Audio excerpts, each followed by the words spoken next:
এই গ্রামের free fire লাভাররা কই? কেউ আমার সাথে কাস্টম খেলবে?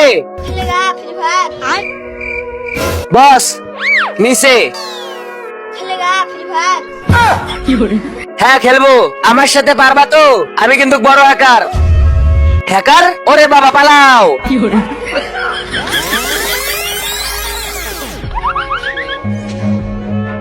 আব্বে গাড়ি থামা, এইখানে কাস্টম খেলবো। ছোট কাস্টম খেলবি? আমি নুবরাদের সাথে খেলি না। আব্বে নুব বললি কারে? চিনিস আমারে? আমি গাই। তুই 2 মিনিট থাম, আমি একটু পরে তোর মজা দেখাইতাছি। ওই থাকবি কিন্তু। তার আগে তুমি যদি তোমার মা বাবাকে ভালোবেসে থাকো তাহলে ভিডিওতে লাইক দিয়ে চ্যানেলটাকে সাবস্ক্রাইব করে দাও। আর যদি তুমি ভিডিওতে লাইক সাবস্ক্রাইব না করো তাহলে আমি ভেবে নেবো তুমি তোমার মা বাবাকে ভালোই বাসো না। আর কমেন্ট বক্সে বইলা দাও আই লাভ ইউ মা বাবা। আব্বে কে রে আমার ছেলের গায়ে হাত দেয়? আরে বস ওই দেখো, ও তো আর বাপরে নিয়ে আসছে। জান বাঁচাইতে চাইলে ভাগো। ওই থাম, তোদেরকে মজা দেখাইতাছি। আবে পালাস কেন? থাম।